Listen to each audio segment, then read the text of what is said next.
A lot of people have asked me how you get exhibited in a gallery or museum, and right now I have 2 exhibitions running simultaneously, so I'm going to talk about 5 ways to make that happen.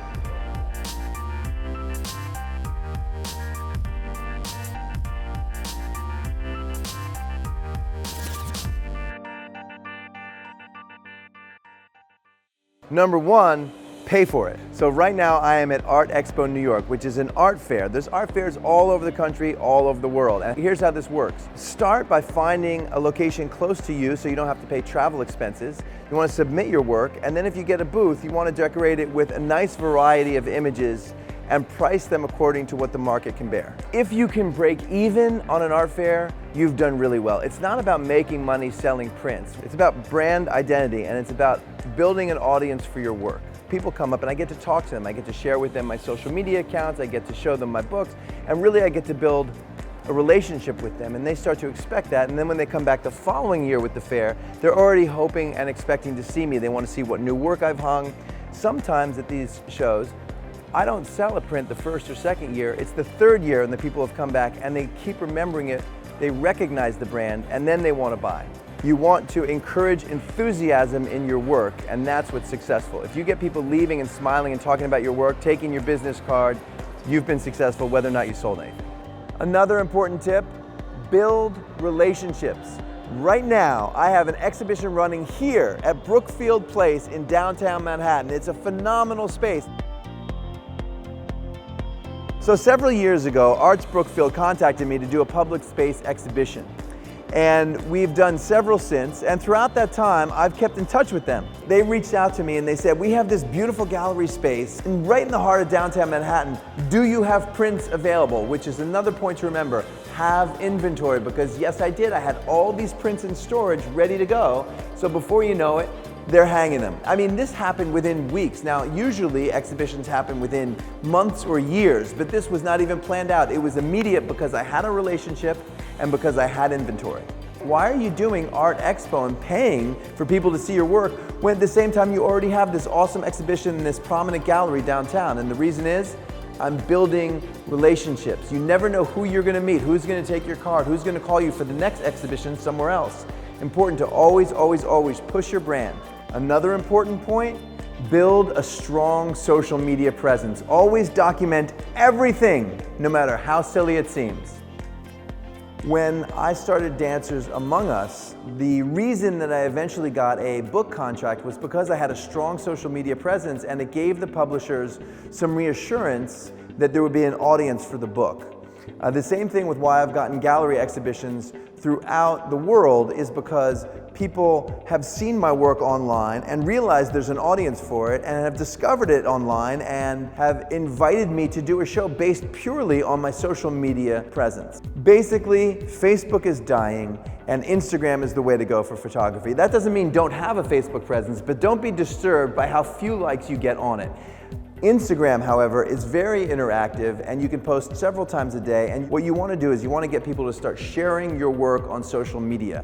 So the work that gets shared regularly, use that as motivation and inspiration to find other photos similar that will also get shared. You want to understand your audience's appetite and then start feeding them those images. In addition to building a strong social media presence, specifically on Instagram, you also want to keep your eye out for the new trends, and you want to jump in early on those trends. For video, YouTube is the place to establish a presence. Even if your work doesn't necessarily involve video, create some behind-the-scenes videos or some in-action shots or anything to get a video presence on YouTube as well as a still photo presence on Instagram. Each person I appreciate, and I have so much gratitude for that. I try to post every single day and give them stuff that they're interested in, that's dynamic and exciting, and they will continue to share over and over, and it just builds on itself. You really want to be posting your stuff all over the place. So yes, Instagram might be your main platform, but any video, of course, you're sharing on YouTube, and then everything you're sharing on Facebook as well, because you have different audiences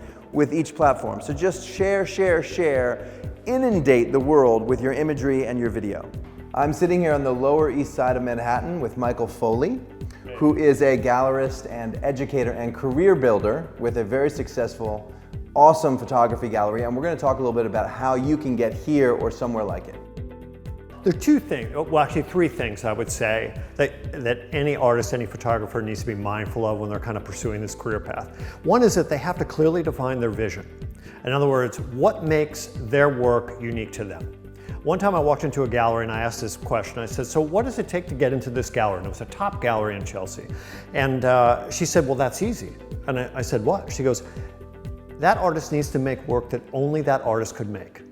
And I think that goes beyond style, goes beyond signature look. It really is the work that you need to make as an artist, and that will define you and distinguish you from any other photographer out there. And that's certainly the first thing I look for. Once you have that and you do the reach out, you have to treat me like a human being. I have interests, I have needs, I have ego. So if it's the email you send or you come into the gallery, however you communicate to me, if it's all about you and your work, I'm not going to be interested in you. So find out what I'm interested in. Come into the gallery if you can and see the show.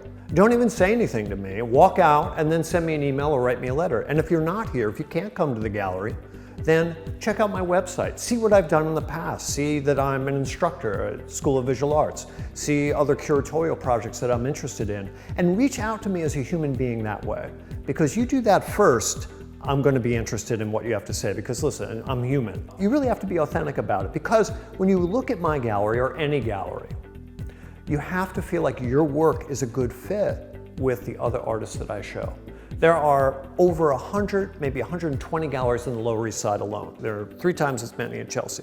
So you have a lot of choices.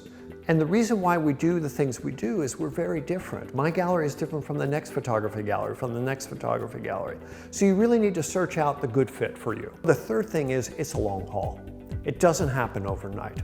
Maybe you start with a group show.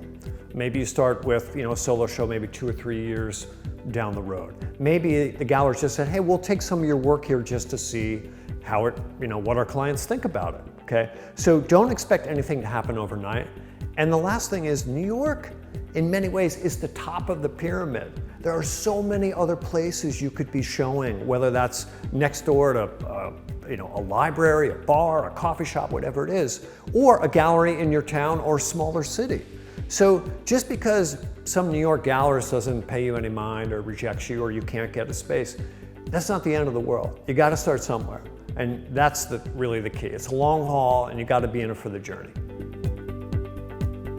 Thank you. Good night. Now you've seen social media and art fairs and 2 different kinds of galleries and how you can get your work into those galleries. But the truth is, sometimes just think outside the gallery a bit. You don't actually have to have your work in a gallery to have people see them. Right now, I am on the Lower East Side, Manhattan, and I am at Ramen Ishida. Does, by the way, insanely good, I just discovered, ramen noodles.